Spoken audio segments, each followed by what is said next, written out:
अस्सलाम वालेकुम। You are watching doctor अमर खालिद। कैसे हैं आप? ठीक हैं, खैरियत से हैं? ये हमारी क्लिनिक सीरीज़ की दूसरी वीडियो है।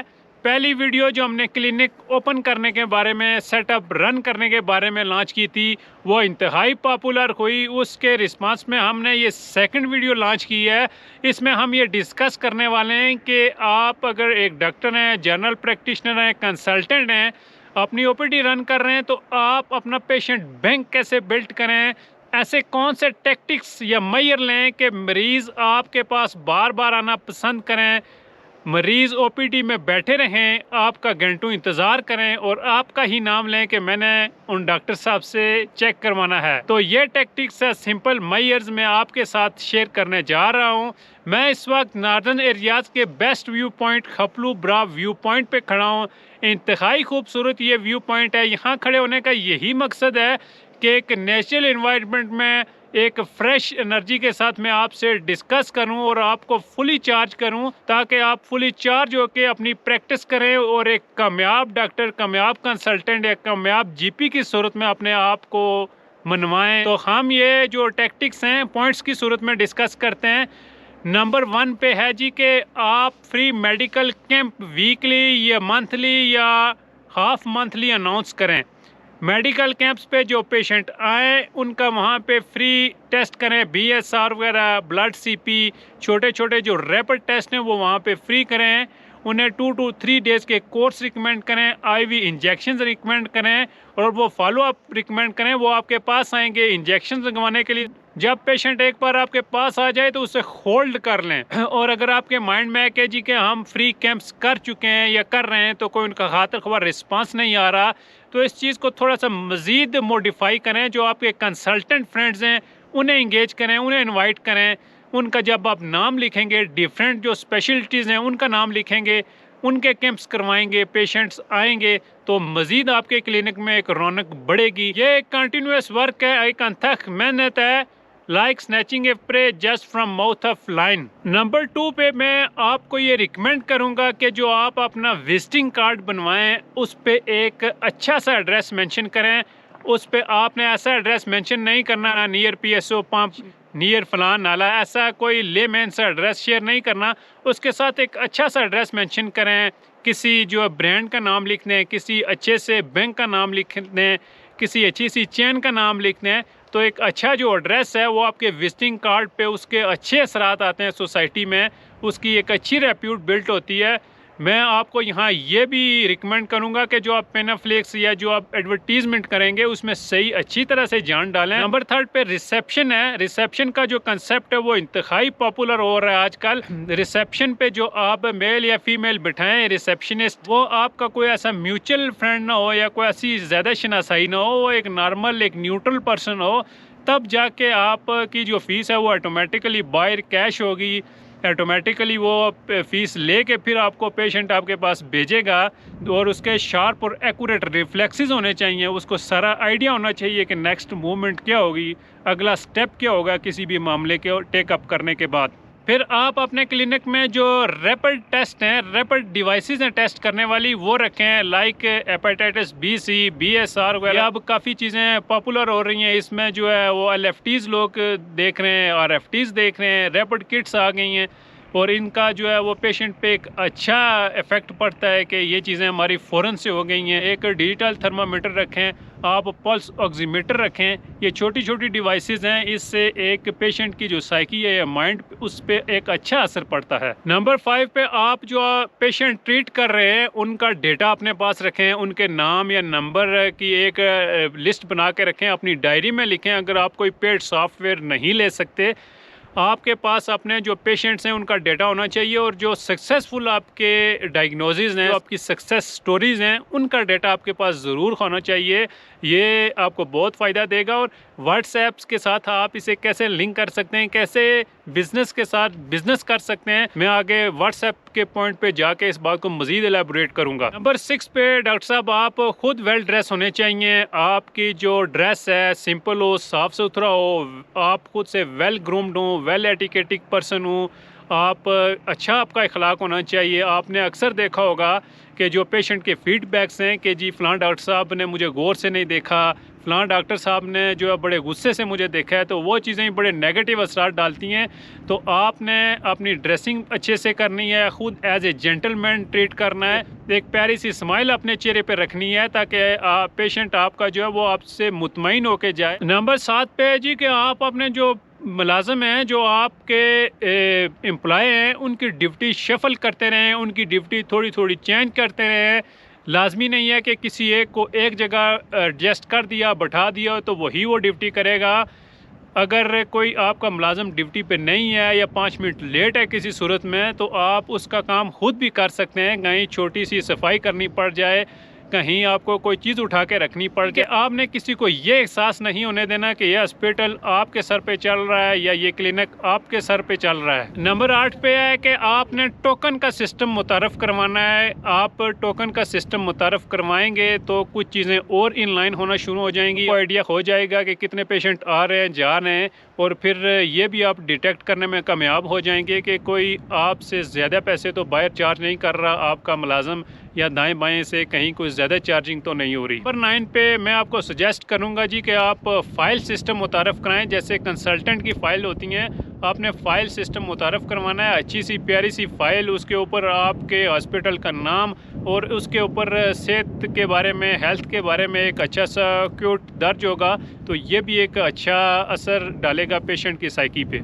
नंबर 10 पे है जी कि आपने जो आपका क्लिनिक है, हॉस्पिटल है, उसका अभी तक इनॉग्रेशन नहीं हुआ, उसका इफ्तिताह नहीं किया, तो आप किसी अच्छी पर्सनैलिटी से करवाएं। ज़रूरी नहीं है जी कि आप किसी पॉलिटिशियन से करवाएं। कोई आप दाएं बाएं देख रहे हैं, कोई अच्छा काउंसलर, कोई डेडिकेटेड बंदा, कोई हार्ड वर्कर, कोई रिलीजियस पर्सन जहां कम्युनिटी में जिसकी जान पहचान हो, तो ऐसे अच्छे पब्लिक रिलेशन वाले बंदे से आप जब इनॉग्रेशन करवाएंगे तो उसके भी अच्छे असरात आपकी ओपीडी पे, आपकी इनकम पे मुरतब होंगे। नंबर 11 पे जो आपके पास ईसीजी है उसको यूज़ करना सीखें, उसकी क्लासेस लें। अगर आप जीपी हैं, अगर आपकी ईसीजी पे सही से ग्रिप नहीं है, आप वीकली क्लासेस लें। आजकल ऑनलाइन क्लासेस हो रही हैं, घर बैठे आप कुछ फ़ी पे करके ईसीजी के जो 8-10 बेसिक रिदम्स हैं उनको अच्छे से डिटेक्ट करना सीख लेंगे। जब आप ईसीजी को यूज़ करना, उससे काम लेना सीखेंगे, तो आप जो है एक पेशेंट से दिन में 200-400 रुपया कमा लेंगे। कोई पेशेंट आप फ्री में नहीं जाने देंगे और उसको अच्छा सा एंटरटेन करेंगे। इसी तरह अल्ट्रासाउंड भी आप बेसिक नॉलेज ज़रूर सीखें, वो आपको होना चाहिए। अल्ट्रासाउंड भी आपको ना करते हुए भी कुछ ना कुछ इनकम देगा, आपके पेशेंट को सेटिस्फाई करेगा। आप छोटा सा किसी का स्टोन डिटेक्ट करना सीख लेंगे तो पेशेंट पे एक अच्छा असर पड़ेगा। पेशेंट वो मज़ीद 2-4 पेशेंट लाएगा जी कि ये डॉक्टर साहब सब चीज़ें टैकल कर रहे हैं जो उनकी डोमेन में आ रही हैं। यानी कि आपने अपनी लिमिटेशन को पहचानते हुए सारे गैजेट्स को यूज़ करना सीखना है और आपको आना चाहिए। नंबर 12 पे जो होम विज़िट का कंसेप्ट है उसे डिस्कस करेंगे। होम विज़िट के जो चार्जेस हैं वो रूटीन से बढ़ के होते हैं। अगर आप खुद इंटरेस्टेड हैं तो वेल एंड गुड, नहीं तो आप अपना एक नर्सिंग जो है वो सेपरेट एलोकेट कर दें जो होम विज़िट करे, और ये चीज़ें बोर्ड पे लिख के लगा दें। उसके जो चार्जेस हैं वो मेंशन कर दें, ऑलमोस्ट डबल चार्जेस होते हैं, वो आप लिख के लगा दें ताकि एक होम विज़िट का जो कंसेप्ट है या होम विज़िट की जो आपकी सर्विसेज हैं वो भी कम्युनिटी तक डिलीवर हों, आपको भी इनकम आए और जो पेशेंट हैं वो भी एक सेटिस्फाई रहें, और पेशेंट के माइंड में आपके ही क्लिनिक का नाम आए जब कोई उनको घर में ज़रूरत हो किसी भी छोटी मोटी आईवी इंजेक्शन के लिए, किसी ड्रेसिंग के लिए, तो वो आपके सेंटर से कॉन्टेक्ट करें। नंबर 13 पे बस मैंने आप तक यही सोच डिलीवर करनी है। ये फार्मूला आप याद रखें कि पेशेंट इंक्रीज़ होंगे, आप मार्जिन कम रखेंगे तो प्रॉफिट आपको ज़्यादा होगा। 14 पे आपने जो फॉलो अप विज़िट हैं उनको अच्छे से मैनेज करना है। फॉलो अप विज़िट की जो चार्जेस हैं वो थोड़े से कम कर दें ताकि पेशेंट बार बार आना पसंद करे, और पेशेंट के माइंड में एक चीज़ हो कि जी डॉक्टर साहब की फ़ी अब थोड़ी सी कम है मेरे लिए, तो मैं उनके पास ज़रूर जाऊँ। फ़ीस आपने माफ़ नहीं करनी। अगर आपका कोई भी जानने वाला है या कोई भी फॉलो अप है, कुछ थोड़ी सी कम कर दें। और ये देखा गया है कि जो फ़ी माफ़ की जाती है, बिल्कुल ख़त्म कर दी जाती है, उसका नेगेटिव इफ़ेक्ट होता है। वो पेशेंट के आपके बारे में कोई अच्छा रिव्यूज़ नहीं दे रहा होता। आपने फ़ीस अपनी कायम दायम रखनी है, अपनी जो रिस्पेक्ट है, अपनी डिग्निटी है, उसे बरकरार रखना है। नंबर 15 पे मैं आपको ये सजेस्ट करूँगा कि जो डिफरेंट चार्ट्स हैं, डायबिटिक चार्ट्स हैं, बीपी चार्ट्स हैं, हाइपरटेंशन के जो चार्ट्स हैं, मुख्तलिफ जो न्यूट्रिशनल चार्ट्स हैं वो अपने अवेज़ां करके रखने हैं और फ़ोटोकॉपीज़ अपने पास रखनी है, अपने पेशेंट को वो दे दिया करें ताकि जो डायबिटिक पेशेंट्स हों वो अपनी डाइट मैनेज कर सकें। इसी तरह जो हाइपरटेंसिव पेशेंट हों वो अपना डाइट प्लान आराम से मैनेज कर सकें। तो इसी तरह जो न्यूरोलॉजिकल डिजीज़ के साथ आते हैं, जो शैटिका वगैरह के साथ आते हैं, उनके लिए जो एक्सरसाइजेज़ के जो प्लान हैं वो भी चार्ट्स आप मुरतब करके रखें। प्रेग्नेंट लेडीज़ की जो एक्सरसाइजेज़ होती हैं वो चार्ट्स आप अपने पास रखें। इस तरह डिफरेंट चार्ट्स हैं वो कलेक्ट करें, उसका भी एक अच्छा फ़ायदा होगा। नंबर 16 पे जो आपके क्लिनिक का गैजेट्स है, जो आपके ऑटोस्कोप हैं, हैमर हैं, पल्स ऑक्सीमीटर हैं, टंग डिप्रेसर हैं, ये सारी चीज़ें जो है वो स्टेलाइज हों, यानी लगे कि ये बड़ी साफ़ सुथरी हैं और आपने हकीकतन साफ़ सुथरी रखनी है। टिशू रोल्स आपके पास होने चाहिए, कॉटन स्वाब्स आपके पास होने चाहिए, एंटीसेप्टिक आपके पास पड़ा होना चाहिए। एक साफ़ सुथरा इन्वायरमेंट पेशेंट के माइंड में जाए कि कोई ऐसा जरासीम नहीं है यहाँ पे। तो डॉक्टर साहब जिस भी इंस्ट्रूमेंट को इस्तेमाल कर रहे हैं उसे प्रॉपरली डिस्पोज कर रहे हैं, ये चीज़ आपने मेंटेन रखनी है, ये प्रैक्टिस आपने मेंटेन रखनी है। जब एक बार ग्लव्स इस्तेमाल कर लें, उन्हें डिस्पोज कर दें, उन्हें दाएं बाएं ना कहीं रखें, ना उनसे दूसरा पेशेंट चेक करें। नंबर 17 पे आपके पास स्वीट्स होनी चाहिए, चॉकलेट्स होनी चाहिए, टॉफ़ी होनी चाहिए। जब छोटे बच्चे आते हैं तो वो अट्रैक्ट होते हैं, उनको आपने ये टॉफ़ी वगैरह स्वीट्स देनी है और वो ब्रांडेड हों तो ये अच्छा असर पड़ेगा। एलीट क्लास की फैमिलीज़ भी आ सकती हैं। इसके साथ आपके रूम में फ़िश एक्वेरियम भी होना चाहिए। बच्चे फ़िश वगैरह देख के वो ज़्यादा अट्रैक्ट होते हैं और उन पे एक अच्छा असर पड़ता है और बाद में वो अपने माँ बाप से ज़िद करते हैं कि मुझे जो मछलियाँ जहाँ रखी हैं जिन डॉक्टर साहब ने, उनके क्लिनिक में लेके जाएं। नंबर 18 पे आप व्हाट्सएप पे एक चैनल बनाएं। आप फेसबुक को, यूट्यूब को, इंस्टा को भूल जाएं। आप व्हाट्सएप पे अगर मेहनत करेंगे तो एक रिसर्च है कि जो 10% ट्रैफिक है वो व्हाट्सएप पे आ रही है और व्हाट्सएप ने एक नया फीचर मुतारफ़ कराया है, व्हाट्सएप चैनल। तो व्हाट्सएप चैनल आप अपना बिल्ड करें, व्हाट्सएप बिज़नेस अपना बिल्ड करें और व्हाट्सएप पे रिस्पांस करना सीखें अपने पेशेंट्स को। और एक दो मैसेज आपने टाइप किए हों, जो पेशेंट का मैसेज आए, आप इन दैट रिस्पांस वो मैसेज सेंड कर दें। उनके ऊपर उर्दू में, इंग्लिश में कुछ चीज़ें प्रॉपरली आपने लिखी हों ताकि पेशेंट को डायरेक्शन वाज़ेह हो जाए।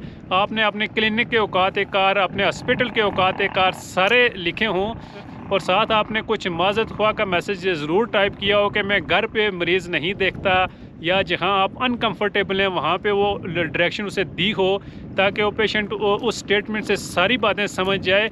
बल्कि व्हाट्सएप का रोल दिन ब दिन बढ़ता जा रहा है, इसको आप किस तरह इस्तेमाल करें ये आप पे डिपेंड है। और दुनिया में जो बड़े डॉक्टर हज़रात हैं, जो अच्छी सोसाइटीज़ हैं, वो व्हाट्सएप पर रिस्पांस करना अच्छा समझते हैं। हमारे कुछ हज़रात हैं जो वो इसको मायूब समझते हैं, कुछ इसे अनकंफर्टेबल समझते हैं। लेकिन मैं समझता हूँ कि व्हाट्सएप पे आप रिस्पांस करके अपने पेशेंट को इंगेज कर सकते हैं। और मैंने ख़ुद भी देखा है कि जो डॉक्टर हज़रात अपने पेशेंट्स को फ़ोन पे या व्हाट्सएप पे रिस्पांस करते हैं तो उनका जो पेशेंट बैंक है दूसरे डॉक्टर हज़रात की बनिस्बत ज़्यादा है। नंबर 19 पे पेशेंट को आप खुद से वेलकम करना सीखें। पेशेंट जब दरवाजे से अंदर आए तो उसे बिठा के खुद बैठें।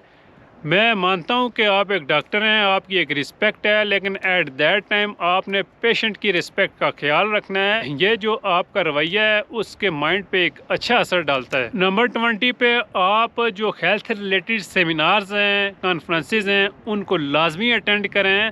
ये आपके नॉलेज को फ्रेश करेंगी।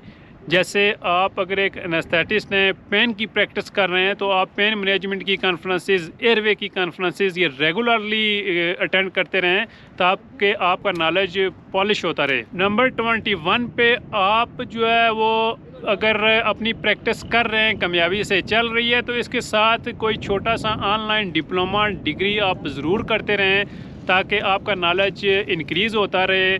या अल्ट्रासाउंड की बेसिक क्लासेस लेते रहें, ईसीजी की बेसिक क्लासेस लेते रहें, तो इससे आपका नॉलेज इंप्रूव होगा।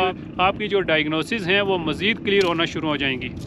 नंबर 23 पे आप अपने क्लिनिक को अगर 24/7 ओपन रख सकते हैं तो ज़रूर रखें। उसकी सर्विसेज आप 24/7 दे सकते हैं तो ज़रूर दें। इससे आपके पेशेंट ज़्यादा बनेंगे, आपकी इनकम भी होगी और सोसाइटी में एक मैसेज भी जाएगा जी कि आपकी जो रैपिड और इमीडिएट सर्विसेज हैं वो हर वक्त दस्तयाब रहती हैं।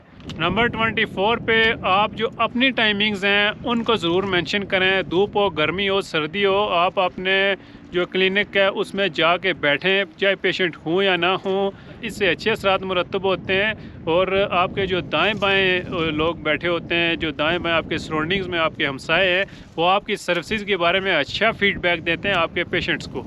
नंबर 25 पे आप अपनी जगह मत चेंज करें। जिस जगह पे आपने क्लिनिक स्टार्ट किया है, लंबे अरसे तक वहाँ अगर आप बैठे रहेंगे तो पेशेंट आपके पास वहीं पे आएंगे। जगह चेंज करने से पेशेंट भी आपके ख़राब होंगे और आप नई जगह पे जाके एडजस्ट होने में टाइम लगाएंगे। नंबर 26 में आप जिस एरिया में बैठ के प्रैक्टिस कर रहे हैं या जो आपकी टारगेटेड पॉपुलेशन के लिए कुछ डिस्काउंट अनाउंस करें ताकि उस जो एरिया की पॉपुलेशन है वो आपके पास की आए, उस एरिया की जो ट्रैफिक है वो आपके पास ही डाइवर्ट हो। इस खूबसूरत व्यू पॉइंट पे जो विंड प्रेशर है वो इंतहाई इंक्रीज़ हो रहा है। ये जो प्यारी सी हवाएं हैं बहुत तेज़ी से चल रही हैं, आपको दिक्कत तो आ रही होगी। हम आपको इस व्यू पॉइंट के मनाजर दिखाते हुए अगले पॉइंट डिस्कस करेंगे। सो आप ये जो खूबसूरत मनाजर हैं वो इंजॉय करें और साथ हमारे ये जो पॉइंट्स हैं, ये टैक्टिक्स हैं, ये भी आप सुनें। 27 आप चैरिटी बॉक्स का कंसेप्ट मुतारफ़ कराएं और आपके क्लिनिक पे एक चैरिटी बॉक्स होना चाहिए जिसमें आप अपने से भी कलेक्शन जमा करते रहें। जो आपके पास अफोर्डिंग पेशेंट आते हैं वो भी उसमें अपनी कलेक्शन जमा करेंगे। तो आप जो नीडी पेशेंट्स हैं उनका इलाज करें, या आप किसी रजिस्टर्ड ऑर्गेनाइजेशन का अच्छा सा चैरिटी बॉक्स रख सकते हैं, जैसे शौकत खानम, आगा खान, अल खिदमत फाउंडेशन, एदी। तो इससे एक अच्छी लुक आएगी। ये भी एक अच्छा आपका स्टेप होगा टूवर्ड्स योर पेशेंट्स केयर। आप टेली मेडिसिन का कंसेप्ट है उसको इंगेज करें, इससे आपकी जो पेशेंट केयर है वो इम्प्रूव होगी, आपका जो रिस्पांस टाइम है वो बेहतर होगा, आपके साथ मैक्सिमम पेशेंट जुड़ेंगे। आप इसके लिए अपने आप को खुद से भी रजिस्टर्ड भी कर सकते हैं, जैसे मरहम है, ओला डक है, शिफा आजकल एक बड़ी पॉपुलर है वेबसाइट और ये बड़ी अच्छी सर्विसेज दे रहे हैं। इस तरह आप अपने से भी किसी न किसी लेवल पे अपनी जो सर्विसेज हैं वो भी दे सकते हैं अपनी सराउंडिंग्स में या अपने पेशेंट बैंक्स को। जो आपकी सराउंडिंग में, जो आपके कंट्री में ज़बानें या बोलियां बोली जाती हैं, उनके कुछ जुमलों पे आपको मुकम्मल अबूर होना चाहिए। मैंने देखा हुआ है, ऑब्ज़र्व किया है कि एचओडी तक के जो डॉक्टर्स रहते हैं वो पेशेंट से ही ये ज़बानें सीख जाते हैं, और जब उसकी ज़बान से उसकी बीमारी के बारे में पूछते हैं, एक तो वो हिस्ट्री बड़ी क्लियर देता है, कोई बात छुपाता नहीं है, बातें डिग आउट करने में आसानी रहती है। फिर दूसरा, वो बहुत खुश होता है और अपने साथ 2-4 मरीज़ों को और जोड़ के लाता है। इससे आपकी जो क्लिनिक है उसकी सर्विसेज इम्प्रूव होंगी, आपकी ओपीडी पे अच्छा खासा असर पड़ेगा। अगर कोई पेशेंट किसी दूसरे डॉक्टर साहब से चेक करवा रहा हो तो और आपके पास आ जाए तो उसे अच्छा प्रोटोकॉल दें, उसे अच्छे तरीके से पेश आएँ। ऐसा नागवारी का इज़हार मत करें कि आप जैसे दूसरे डॉक्टर साहब से चेक करवा रहे थे, तो आपने प्रोफेशनली डील करना है, अपनी सर्विसेज अच्छे तरीके से देनी है। अगर आपकी सर्विसेज अच्छी हुई, जान हुई उसमें, उन डॉक्टर साहब से आपने कुछ बेहतर कर दिखाया, तो वो पेशेंट आपका होगा और वो आपके पास ही आना पसंद करेगा। और आपने किसी दूसरे डॉक्टर के बारे में कोई बुराई नहीं करनी, किसी के मैनेजमेंट पे उंगलियां नहीं उठानी। इससे आपका पेशेंट बैंक ऑटोमेटिकली इम्प्रूव होना शुरू हो जाएगा। अब पब्लिसिटी का पॉइंट आता है। पब्लिसिटी में आप अच्छा सा पेनाफ्लेक्स लाइट वाला बनवाएं, उसके ऊपर अपना जो है रजिस्ट्रेशन नंबर, क्लिनिक का अपना पीएमडीसी नंबर वो ज़रूर लिखें, और सही वो एक अट्रैक्टिव पॉइंट पे, एक आई लुकिंग वाली पोजीशन पे उसको हैंग करें। अपने डोर के सामने कहीं रखें जहाँ से वो नज़र आए, जहाँ से वो क्लियरली उसकी जो राइटिंग है वो अच्छे तरीके से नज़र आए। इससे बहुत ज़्यादा अच्छा असर पड़ने वाला है। बाकी आप लोकल केबल्स पे, जो सोशल मीडिया पे भी कैंपेन चला सकते हैं। इसमें जो ज़्यादा इफ़ेक्टिव मैंने जाना है वो आप फेसबुक पे रील्स डालें अपनी छोटी छोटी सक्सेस स्टोरीज़ की, अपनी डायग्नोसिस की, अपनी सर्विसेज की, जो अपनी यूनिक चीज़ें मुतारफ़ करवाई हैं। तो फेसबुक रील्स को ही बस आप थोड़ा अगर इंगेज करके चलते हैं, ज़्यादा टाइम आप ना दें सोशल मीडिया को, तो इससे भी अच्छा असर पड़ेगा। सर्दी की शिद्दत का एहसास हमें इस व्यू पॉइंट पे हो रहा है। यहाँ पे हमें कम्युनिटी से कुछ जवानों ने ज्वाइन किया है जो यहाँ पे आग लगाने की नाकाम कोशिश कर रहे हैं, क्योंकि हवा का प्रेशर यहाँ बहुत ज़्यादा है। तो ये जो पूरी फ़िल्म है, ये जो एंटरटेनमेंट है, ये भी मैं आपको दिखाता हूँ। तो जो मेरा अगला पॉइंट है उसमें मैं आपको ये सजेस्ट करूँगा कि अपनी पीआर, अपने पब्लिक रिलेशन बढ़ाते रहें। जो आपके हल्का हुबाब में वकला हैं, जजेस हैं, साफ़ी हैं, किसान हैं, बिज़नेसमैन हैं, जो भी शॉपकीपर्स हैं, इनके साथ एक अपने तल्लुकात मुनासिब रखें, क्योंकि क्लिनिक की जो रौनक है वो इन्हीं लोगों से होती है। और किसी भी मिसहैप की सूरत में मसले वसले बनते रहते हैं, आप इजीली एंगेज कर सकेंगे। और ऐसे लोग जब आपकी ओपीडी में आएंगे तो उसका जो असर है वो दाएं बाएं सराउंडिंग्स में एक अच्छा पड़ेगा। उनको देखा देखी उनकी जो फ्रेंड जोन है या जो उनकी कम्युनिटी के लोग हैं, वो भी आपकी ओपीडी को ज्वाइन करेंगे। आपने अपने आप को बैलेंस रखना है, अपनी गुफ्तगू को बैलेंस रखना है। इतना मीठा भी नहीं बनना किसी पेशेंट के साथ, ओवर सिंपैथेटिक नहीं होना, ये बिल्कुल प्रोटोकॉल के ख़िलाफ़ है। एम्पैथी ज़रूर शो करनी है, लेकिन किसी भी जो पेशेंट है उसको ओवर ड्यू रिस्पेक्ट नहीं देनी। एक जेंटलमैन की तरह ट्रीट करना है, उसके जो हकूक़ हैं उनका ख़्याल रखना है। तो इससे इंशाल्लाह काफ़ी चीज़ें आपकी बेहतर होंगी, और जो भी छोटे मोटे मसले अगर चल रहे हैं तो वो भी इन लाइन होना शुरू हो जाएंगे। मेडिसिन के वाले से एक हमेशा मसला रहता है कि हमेशा ये कंसेप्ट है कि जी स्टैंडर्ड कंपनीज़ की लिखेंगे तो पेशेंट ठीक होंगे और उनकी एफिकेसी बढ़ेगी। मैं इसे इत्फाक करता हूँ, लेकिन आपने पेशेंट की जेब है उसका भी ख्याल रखना होता है। तो इसके बारे में मैं अभी पूरी तरह डिस्कशन आपके साथ करता हूँ। मैं एक प्रॉपर और एक एडजस्टेबल और एक्सेप्टेबल फार्मूला आपको देता हूँ। लेकिन मैं ये बताता चलूँ कि इनसे आग नहीं जल रही थी, तो मैंने इनको एक फार्मूला बताया कि सभी यहाँ पे जमा होते हैं और ये जो जैकेट है ये इन लकड़ियों के आगे रखते हैं ताकि कहीं से भी कोई छोटे मोटे सुराख से हवा का प्रेशर ना आए। तो फिर हम साथ खड़े होंगे, बिल्कुल इस एरिया को कॉर्डन ऑफ करेंगे, तो फिर जो है वो आग जलने के चांसेस ज़्यादा होंगे। फिर ये फार्मूला लगाया है, आप देख रहे हैं कि हवा का प्रेशर कितना है, तो फिर ये आग जलेगी तो यहाँ का मंजर ही कुछ और होगा।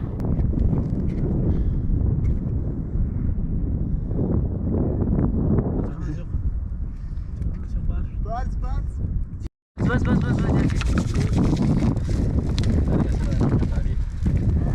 जश्न जश्न मनाओ। बोतल तो मैं वही लगाने वाला हूँ। मेडिसिन के वाले से ये है जी कि मैं सजेस्ट करूंगा, और मैंने ये बेहतर पाया है कि आप फ़र्स्ट लाइन और सेकंड लाइन दो ग्रुप्स बना लें। एक ग्रुप्स में 8 से 10 कंपनीज़ होनी चाहिए। पहले ग्रुप में आपकी जो मल्टी नेशनल कंपनीज़ हैं, जीएसके है, सनोफी, अवेंटस है, आपकी एबर्ट है, फाइज़र है, सर्ल है, इस तरह की जितनी अच्छी कंपनीज़ हैं उनकी प्रोडक्ट्स जो आप प्रैक्टिस कर रहे हैं, आपकी जो प्रैक्टिसिंग प्रोडक्ट्स हैं उनके बारे में मालूमात और उनकी प्राइस के बारे में आपको आइडिया होना चाहिए। और सेकंड लाइन में आप जो नेशनल्स कंपनी है जैसे हिल्टन है, एशियन कॉन्टिनेंटल है, टिब्रोज़ फार्मा है, आपकी फेरोज सन्स है, हिल्टन है, आपकी इस तरह की बेशुमार फार्मास्यूटिकल्स कंपनी है जैसे बोश है, गेट्स है, ये नेशनल्स कंपनी है। तो इनकी भी जो है ड्रग्स हैं उनके बारे में आपको मालूमात होनी चाहिए। आप लाजमी नहीं है कि एक मल्टीनेशनल और ज़्यादा प्राइस वाली ड्रग किसी को रिकमेंड करें, हालांकि पेशेंट की जो जेब है वो एक हल्की प्राइस वाली प्रोडक्ट को पसंद कर रही है। जी व्यूअर्स, सर्दी की जो शिद्दत है उसे कम करने के लिए हमारे जवानों ने यहाँ आग का अलाव लगाया है। ये किस तरह लगाया है ये भी आपने वीडियो में देखा है। जो मज़ीद पॉइंट हैं वो भी हम स्टेप बाय स्टेप आपके साथ डिस्कस कर रहे हैं।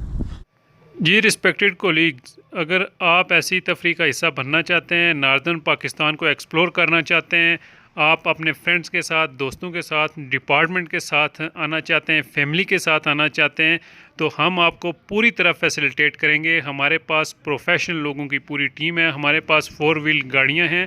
हम नार्दर्न एरियाज़ के सारे पॉइंट आपको कवर कराएंगे। ये जो व्हाट्सएप नंबर हैं इन पे आप हमसे रब्ता करें। क्लिनिक रजिस्ट्रेशन, एक रजिस्टर्ड क्लिनिक पे पेशेंट आना पसंद करेंगे और आप आपको लीगली सेव करोगे अपने क्लिनिक को रजिस्टर्ड करवा कर।